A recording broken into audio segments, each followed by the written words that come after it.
to contribute around 15% of India's GDP. This sector employs around 22 million people and expected to create, more 1.2 million jobs by 2025. An extended and improving transportation network, rapidly growing number of highways, an ambitious plan to expand railways and other modes of transportation are transforming India into a global transport hub.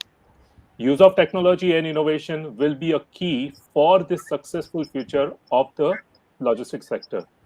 Various new age startups have come in front and are helping these sectors to move ahead. To tell us more about how this new technology and startup are helping sector, we have today Tejas Shah, Senior General Manager at Mahindra Logistics, which is part of the Mahindra Group. Tejas has over 15 years of experience in the logistics sector. Mahindra Logistics have been investing in startups which are innovative, solution based, and focused on the smooth functioning of logistics. Welcome, Tejas, to Namaste Tomorrow. Hi, good morning, Utpal, and good morning, everyone. Thank you. Just a quick check. Am I audible? Yes, Tejas, you are And, very much audible. is my camera on? Yeah, sure. Yeah. So Tejas, you belong to logistics sector, 15 years of experience, having holding positions in the Mahindra Logistics. Right. Can you tell me what is the investment thesis of Mahindra Logistics? What is the, sorry, if you can just come back on your question. What is the, What is the investment okay. thesis of Mahindra Logistics? So, yeah, thanks. Thanks for asking this question. Good morning, everyone. So, as an organization, if you see, I think we are a part of the Mahindra Group. As an organization, we heavily focus on, kind of more of digital transformations, digital technologies, and continuously, kind of reinventing in the market, to add value to our customers and ultimately to our employees and to our shareholders at large. So if you see, I mean, Utpal, in last, 1 or 2 years, while, kind of growth has been a constant, I would say, DNA of our organization. But if you see in last 2 years, the organization has actually taken a major inorganic route, for expansion. So if you see, we actually went ahead and we acquired Meru, which is specifically into mobility solutions and, kind of enterprise mobility, so to say. Today, we have Meru operational in many metro cities across the country, and I'm sure many of you would have experienced that also. Post that, actually, and again, this is part of our very defined strategic roadmap in terms of which are the focus areas where we want to actually build and grow. So, post the enterprise mobility, we went into the last mile delivery segment from an investment point of view, and we saw that there is a great market and a great opportunity, and we have gone ahead with the acquisition of Wizard. Wizard specifically specializes in the last mile segment with majorly e-commerce players, and obviously now with kind of Wizard coming into our fold, it would be into other industries as well. And then kind of we have actually gone ahead and we have acquired Rivigo. In Rivigo, we have actually acquired the express part of the business, and now we have a Mahindra subsidiary called Mahindra Express, Services Private Limited. And there again, we are specifically focusing on how kind of we can provide the most reliable and fastest surface delivery network across the country. And if you see there also, our major focus was on technology and to kind of increase our scale and reach in terms of I would say the pin codes, in terms of the locations that we can cater across the organization, so that if any client of our want to move the material from Ambala to, let's say, Chennai, they should not have an iota of doubt. They should just come and log on to our platform, or they can contract their services with us, and we can seamlessly deliver without any damage, pilferage, excess, shortage, etc. So of late, if you see, I mean, these are some recent investment theses or acquisitions that we have done.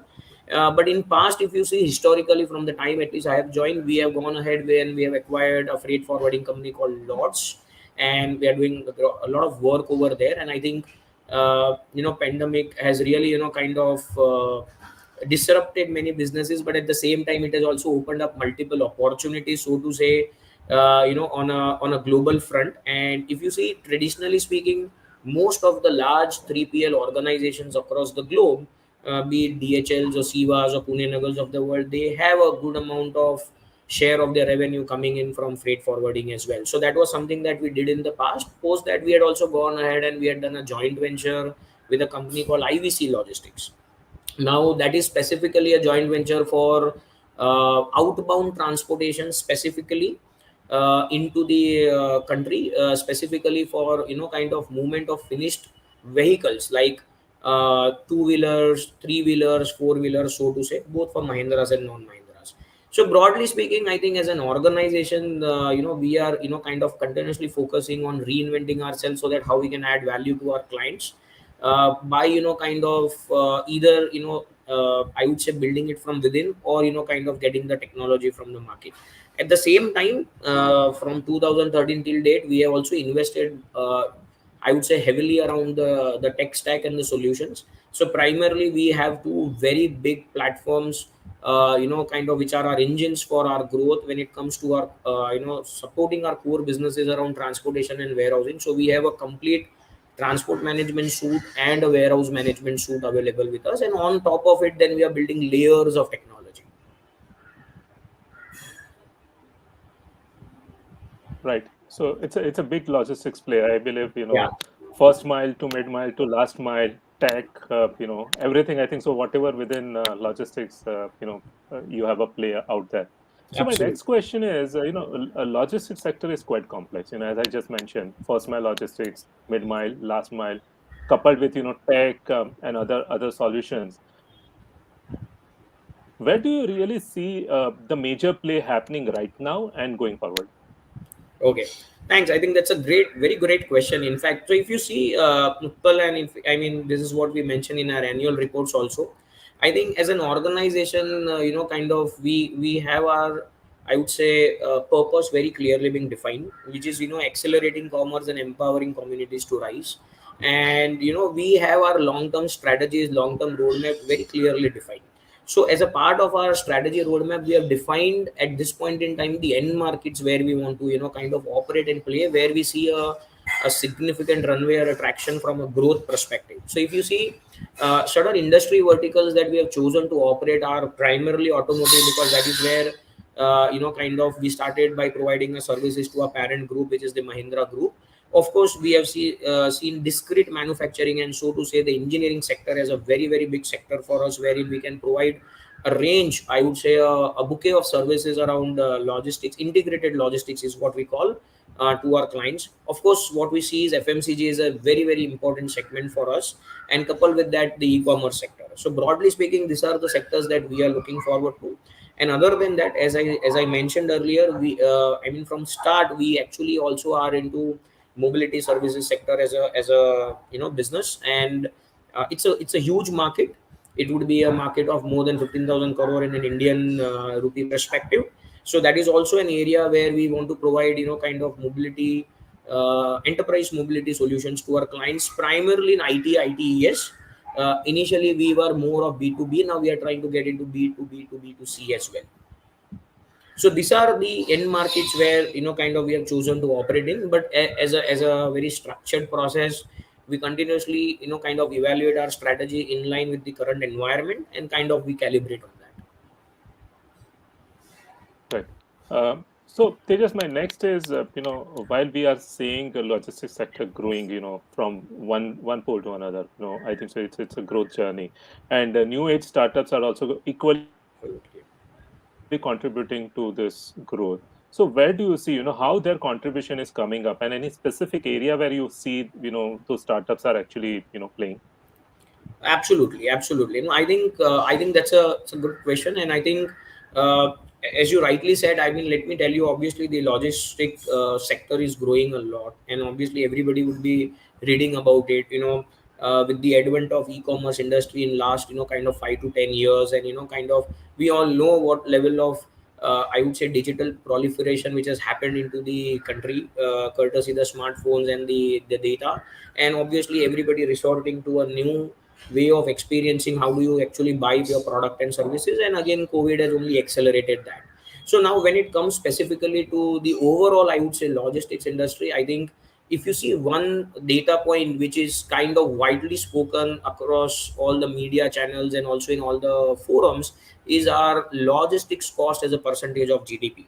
Traditionally, if you see all the developed companies, they will typically have between 5 to 7% of your logistic cost as a percentage of GDP. But when it comes to India, it's probably between 12 to 14.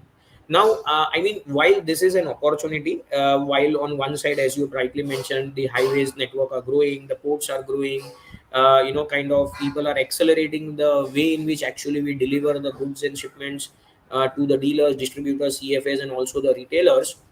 But at the same time, there is also a great opportunity here of how do we actually improve our internal efficiencies through a wide range of infrastructure, and kind of reducing our damages and losses, and thereby we also reduce the overall logistics cost.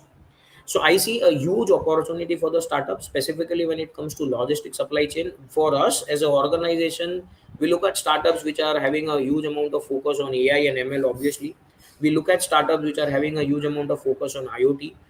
We obviously look at the startups which also has a lot of focus on blockchain as a technology. We look at startups, kind of specializing on AR, VR, on how do you actually experience a services, kind of before even a prospective customer would like to come and see our warehouse. Because in our industry, a B2B client would always like to experience how we actually do a warehousing operation before somebody would like to kind of even go ahead with the commercial discussion. So I think when it comes to robotics in specifics, be it the autonomous mobile robots, be it the conveyor systems, be it the pick and place, kind of arm robotics, be it any kind of sortation systems, so to say. I think these are very, very, very, very big area for us. Of course, of late in last few years, the government has been really, kind of leaving no stone unturned when it comes to drones as a technology, basically what we call it as UAV in the industry parlance. So I think these are some of the very important focus area for us from a purely automation perspective. Of course, from a tech perspective, as I mentioned, chatbots, kind of new age tech solutions. So these are the areas where we see we can actually offer a lot of, I would say, value to our clients, and that is where I see startup playing a huge amount of role. Right. So Tejas, logistics sector, obviously is on a growth journey, and it has to continue growing. But within this, do you still see some areas, some gaps, which is still prevailing, and which are the areas where startups can also play? So, if you can throw some light around it. Sure. Yeah, so I think I still see a lot of gap, as I mentioned. In fact, I started with that problem statement itself. Efficiency is very, very important when it comes to, let's say, transportation. So let me kind of segment this question into three parts so that we can actually kind of try and identify the opportunity, so to say, at the same time the existing problems which are there. So when you look at transportation, how do you actually create a more of a predictive model across the line haul and the last mile delivery is something which is extremely crucial. Today also, all the last mile delivery that happens in India, to a very large extent, it happens with the local intelligence of the driver. So now how do we actually define kind of algorithms and models for a precise line haul delivery? Let's say if I were to take one route from Chakan to Haridwar, or if I were to take another route from Delhi to Hyderabad, and from Hyderabad to an upcountry location in Andhra Pradesh, which is, let's say, 100 kilometer away from Hyderabad. Now how do you actually define precise algorithm, precise models, precise routing models? How do we actually do multi-point pickup, multi-point delivery? How do we actually right size the vehicle for the exact consignment that needs to be delivered? And how do we actually optimally utilize the vehicle? How do we ensure that there is no fuel theft which is happening on road, and the fuel consumption is in line with our targeted consumption, depending on the vehicle performance, depending on the vehicle type, and depending on the kind of vehicle and the lane that we are operating in. So these are, I think, huge areas, specifically from a startup perspective. I think I really have not seen any vehicle to be really aerodynamically designed from a fuel efficiency perspective. Traditionally, I think India, with Mr. Uppal and everybody here on the call, just to say, is pretty complex in that matter when it comes to logistics supply chain. You will find all kind of variety of vehicle at any one of my large format warehousing. Okay, I mean, and this is something we many a times kind of internally joke. If you come to any of my large format warehousing, which is more than 4 lakh, 5 lakh square feet warehouse, you will find all the different variety of vehicles flying on Indian roads there. So while that is an opportunity, but it also poses a lot of challenge in terms of how do you actually get the maximum efficiency out. So from a transportation piece, this is clearly a very, very big opportunity. When it comes to warehousing, of course, there is a plethora of opportunity. When it comes to, if I were to just take one specific area in warehousing, is the material handling equipment. See, just like when you set up a big plant, or a big kind of greenfield facility wherein you put all the machineries and you erect the infrastructure. When we build a big warehouse of 1 lakh, 2 lakh or 5 lakh square feet, we also do a lot of investment when it comes to racking, when it comes to material handling equipment. Now this material handling equipments are very costly. It can be battery operated pallet trucks, it can be forklifts, it can be reach trucks, it can be order pickers, and they are very, very costly from a capex perspective. Now I think if you look at kind of global organizations, if I were to give names like DHLs of the world, or let's say, for that matter, even Caterpillars of the world, they have actually deployed technologies like AI and IoT at scale. And what they have done is they are actually tracking billions of data points which are emerging out of the use of the material handling equipments, and they are using that for their predictive maintenance, not for preventive maintenance. They exactly know when that part is going to fail or when the next service is due, whether the brake wear is within the appreciable limits or no, whether the speed is within the range or no, whether the tire wear is within the range or no, and actually they are taking preventive actions. What is happening is, by the use of this AI IoT technology, they are actually able to increase the uptime of their vehicle, okay, the material handling equipment within the warehouse, and thereby they are actually reducing their overall cost of the solution that they are providing to customer. If a vehicle runs here in an Indian condition for 7 years, probably there they'll be running it for, let's say, 9 years or 10 years, and that 3 year delta is a huge delta.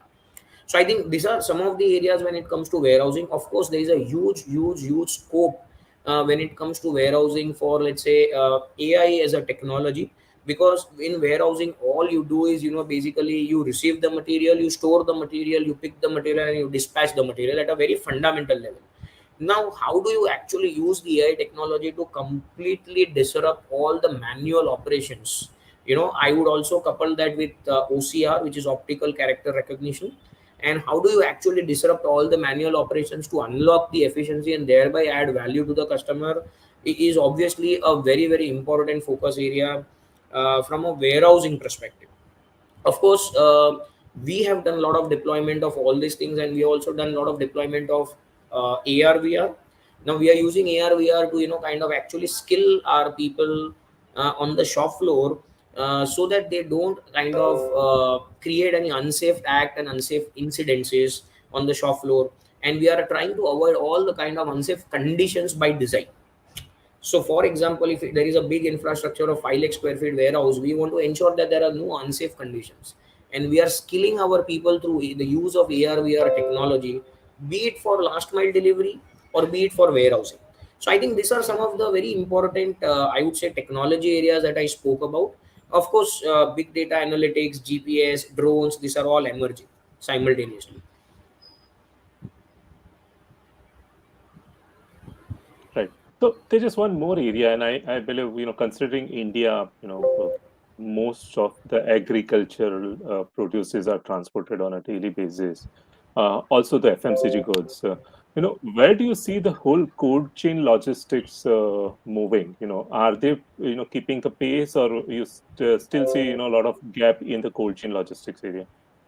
I think that's a great question. In fact, at the point in pandemic, the whole country was actually evolving. The cold chain. I think yes, your point is right. There is a lot of, I would say, wastage. There is a lot of perishable products that the country transport, and there is a lot of wastage that happens.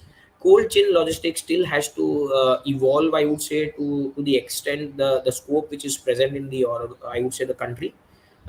Today there are very handful of players like kind of Snowman Logistics, Kelvin Cold Chain, etc. Few of them, and then there are other players like Tessols of the world, kind of, who are providing packaging solution when it comes to kind of cool boxes and other things.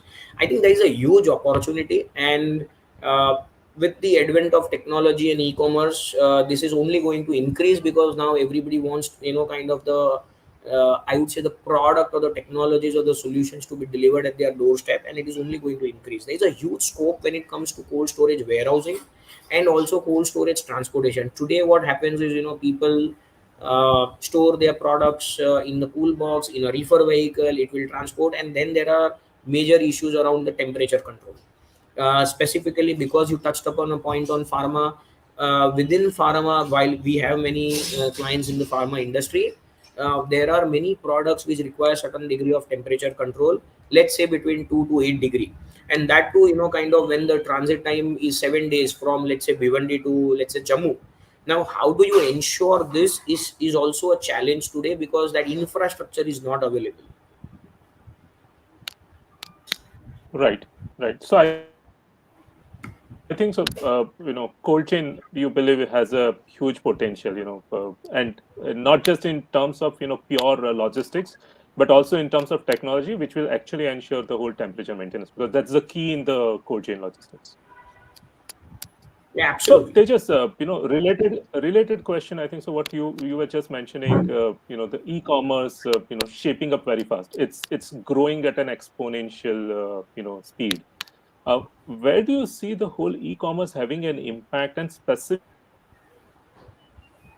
what will be the role of dark stores or a dark warehouse, which is basically a concept? Okay, so Mr. Utpal, there was a bit of lag, but if I would just repeat the question, whether I've understood it correctly or what. So, like what you said, that e-commerce is growing at a huge pace, or I would say at a great pace. You are trying to understand what is the role of dark stores in the current context, right?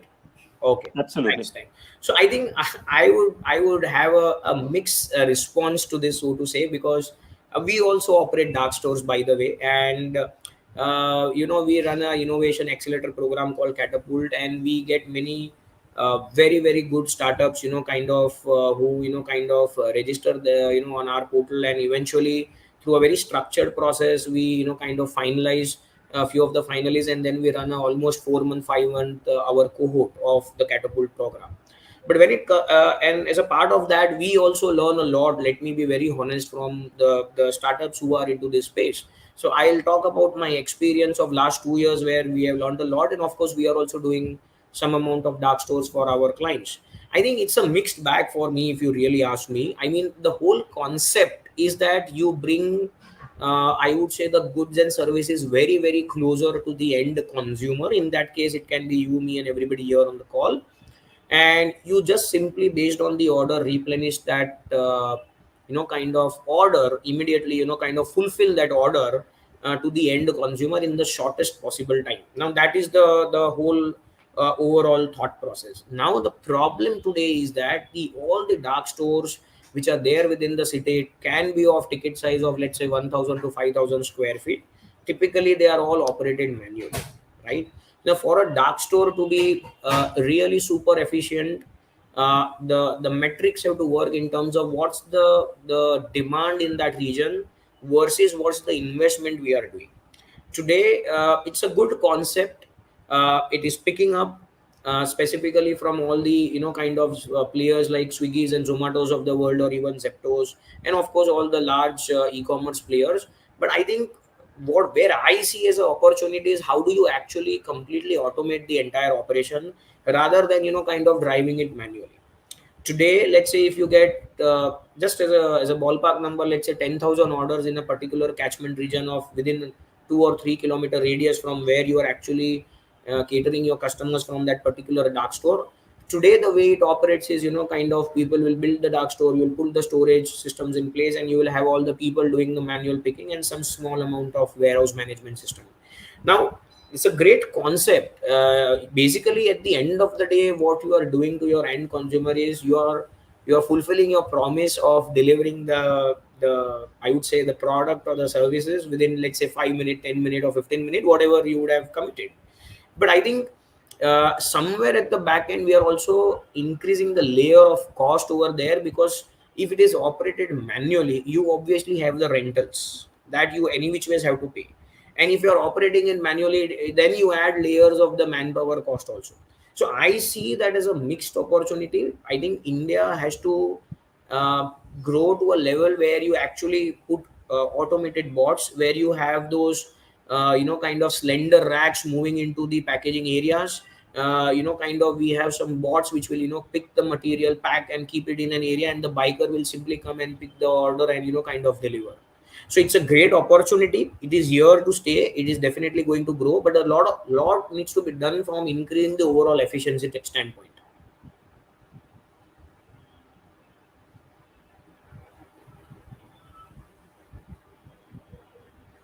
Was I audible, Mr. Utpal?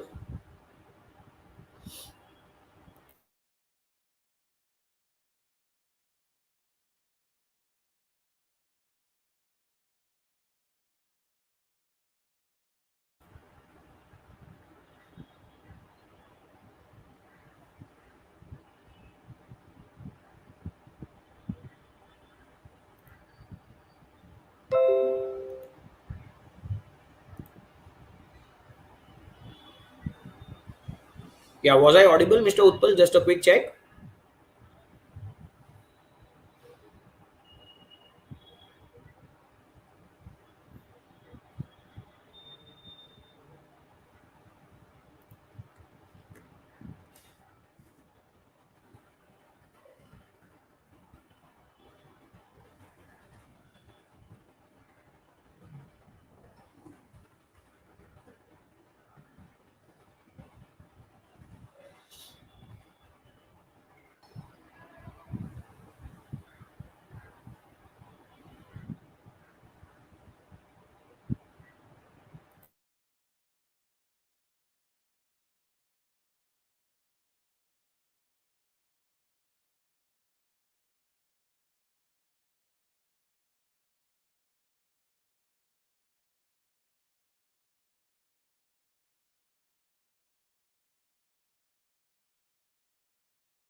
Tejas,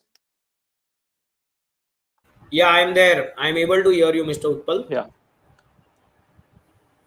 I think okay. there was I'm some so tech sorry. glitch. I am not very sure what was it. Yeah, there was some technical glitch. So I'm really sorry. I may have missed your answer, but I think so. Okay. I'm just. I believe So do you want me your to answer would summarize have it been once recorded. again? Do you want me to summarize it once Yeah, again? I'll be if it more is than happy possible. to do that. Yeah, thank you. Just a quick check. Am I Sure. audible now? Yeah, yeah, very much. Okay. So see, what I was trying to mention is it's a mixed bag when you ask a question of how do we see dark stores as a concept emerging and playing out in the Indian context. And my reason for that are as follows. I think it's a good concept from a end consumer point of view. All you are doing is you are ensuring that you actually cut down the time that takes for you to deliver your product to your end consumer, right? But at the same Right. time, the amount of challenges which are there is the whole aspect of safety with which the product is delivered from a biker perspective. Point number one. Point number two, the way in which the dark stores are being designed and kind of envisaged.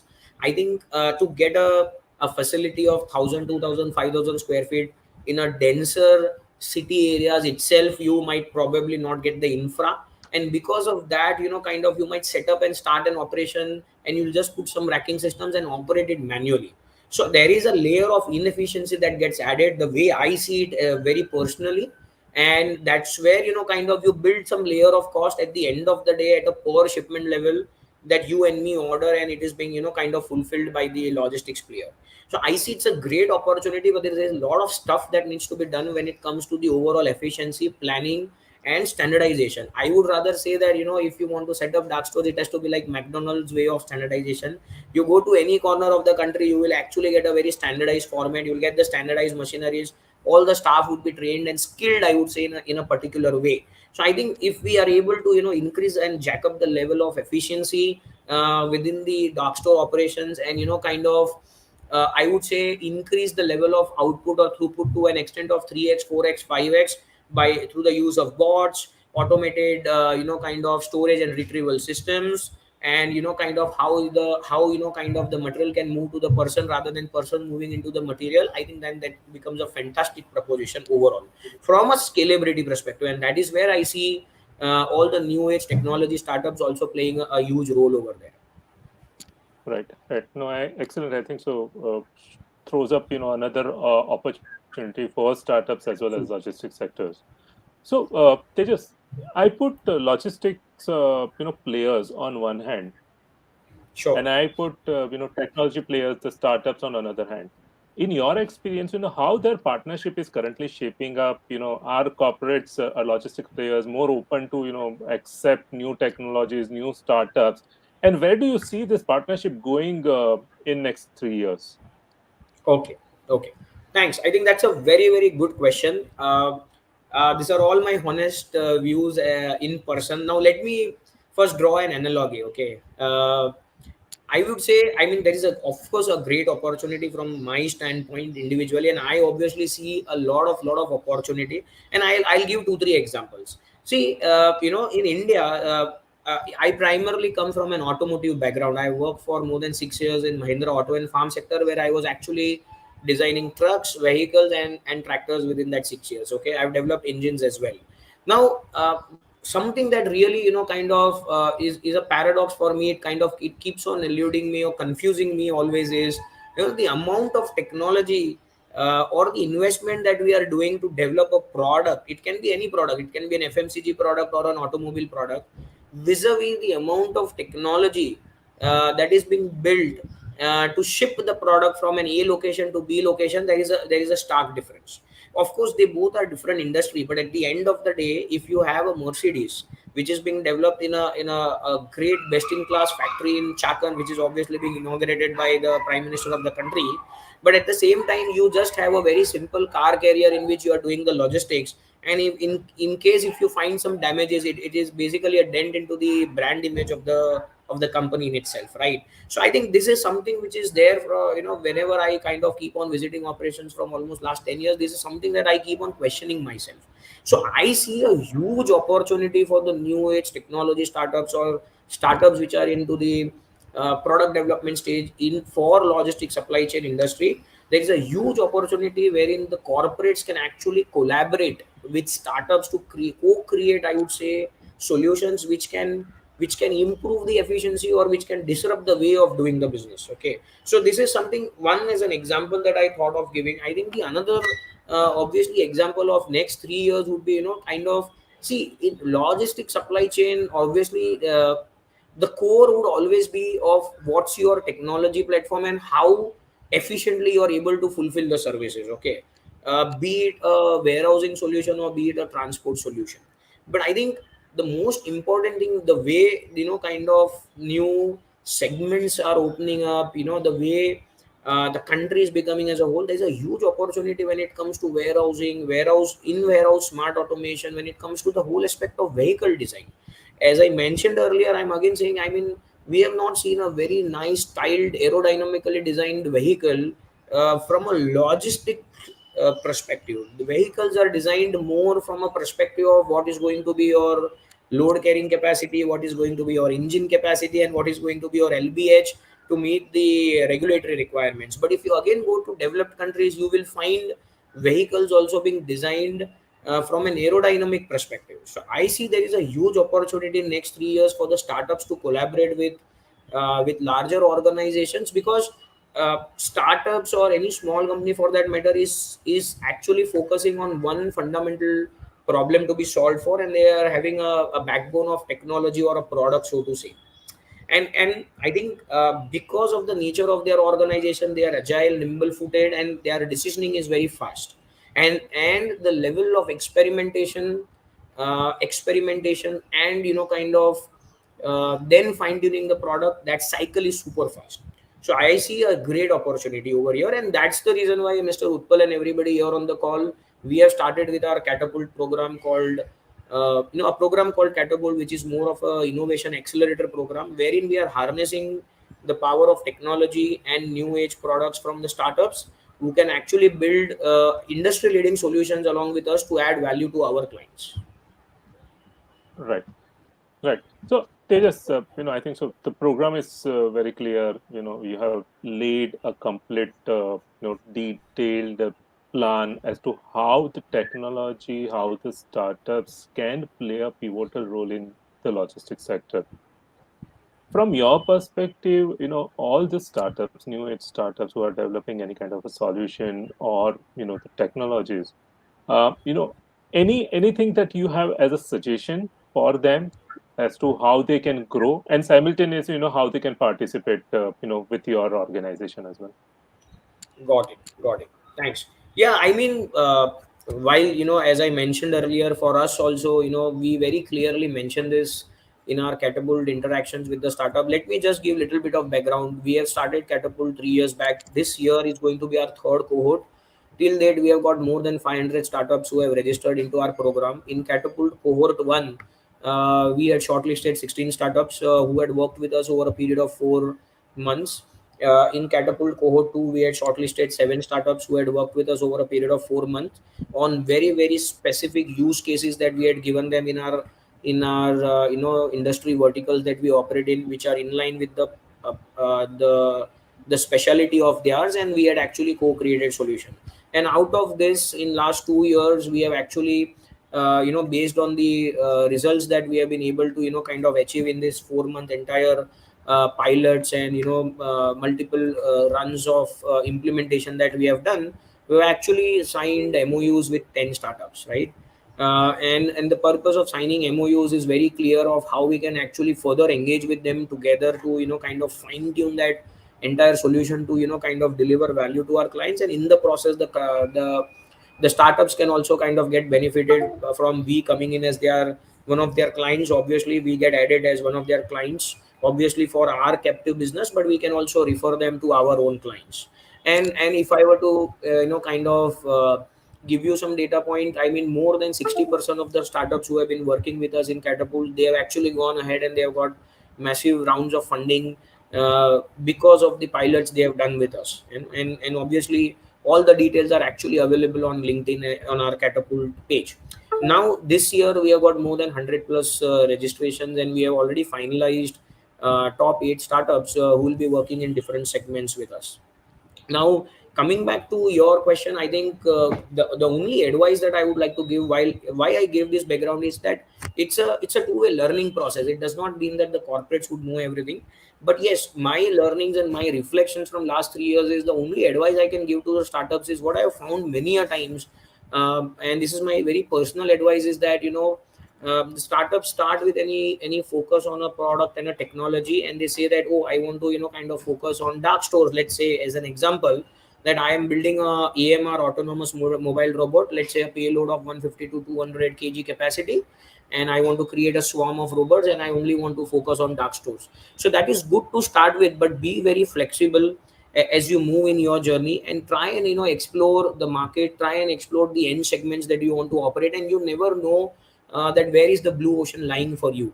Many a times we have come across startups who are always fixated only on one thing, and eventually they miss out on the larger picture as a whole. So that is one advice that I would definitely like to give you, that be open, try and kind of see various segments where you can actually offer your products and your offerings or service offerings, and then decide which is the big market for you, like the TAM and SAM that we all say, the SOM, the total addressable market, and the serviceable addressable market, etc. So I think you can have some targeted focus, but be open to other industry verticals, because you never know where the opportunity is going to come from, or I would rather say you will never know where is the use case lying which has a great potential to scale. So that's my first advice. My second advice would be open to experimentation and failures. Be open to experimentation and failures. I'm just repeating it once again. I think the level of more and more and more of experimentation we do, and even if we fail 5 times, 6 times, 10 times, so be it. But it is only going to help us fine tune our product and tech. We have ourselves developed many products. We have applied for many patents in past, be it in Mahindra Auto and Farm sector or Mahindra Logistics as well. And I think the real difference lies is in kind of how quickly we fail and how quickly we learn. If you want to fail, my mantra is very simple: fail fast. There was one product that we have developed for handling shipments for last mile delivery. The shipments typically are like double door fridges and washing machine, and I would say we have miserably failed for almost 9 to 10 months. We have kind of completely scrapped 4 designs. We have worked with 3 or 4 tech partners on that, and eventually then we have finalized one product along with a tech partner, wherein we have again done a huge amount of experimentation. I think somebody had also asked some questions specifically around drones on the chat box, and I was just looking at that. I think that is another area where there is a huge opportunity when it comes to warehousing, and in fact we have been working on it for almost last 2 years to really define the right product. But that is where I think the startup, if they are focusing on any particular product or tech, they have to really think, okay, which is the segment that I want to operate, which is a segment which can open up multiple opportunities for me in terms of scale, because that is where the whole difference lies. And then be open to kind of experiment and fail. And that is something as a second advice I would like to give you. The third advice I would like to give you, everyone over here, is because see, the benefit of somebody like us, wherein we offer a range bouquet of services to our clients across so many industry verticals, which are by design we have selected, is that we get the benefit to see what's happening across various industries. As a case in point, I exactly know how the FMCG industry operates today. Okay, I exactly know how the auto industry operates today, and within auto industry also, be it Mahindra or the non-Mahindra folks, we also know today how the e-commerce industry operates, because we offer and we provide our services to the range of clients within the e-commerce sector. So I think that's where what you also have to do is you have to actually learn from industry people, because at least they have seen and they know the operational challenges. They also know how it works on the shop floor, right? So I think be open to that, and then you kind of smartly customize your solutions, fine tune your solutions, and that's where we create a win-win. My mantra is very simple, Utpal and everybody here on the call. It's called 3C for future. I conduct many sessions in management colleges, and I always use this as a reference. It's called 3C for future. We have to collaborate, to co-create, to add value to our customer. No, no, absolutely. Tejas, I think so. Very aptly said and very aptly put, both in terms of three C's that you have mentioned, plus, what you have really mentioned in terms of experiment, fail, pivot, and succeed. I think so. This is the mantra which, each and every startup need to follow, going forward in whichever area that they are. So, thank you, Tejas, for sharing your views on how technology will play a key role in growth of logistics sectors and how startups can contribute to the same.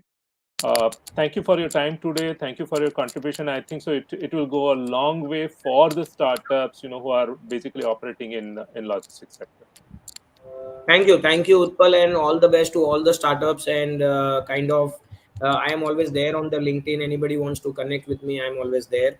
And you can also refer to our page called Catapult by Mahindra Logistics. Thank you, Utpal, and thank you everybody here on the call. And wish you all the best. Have a great day. Yeah. Thank you, everyone, for joining this session. Stay tuned for more interesting sessions going forward. Have a good weekend.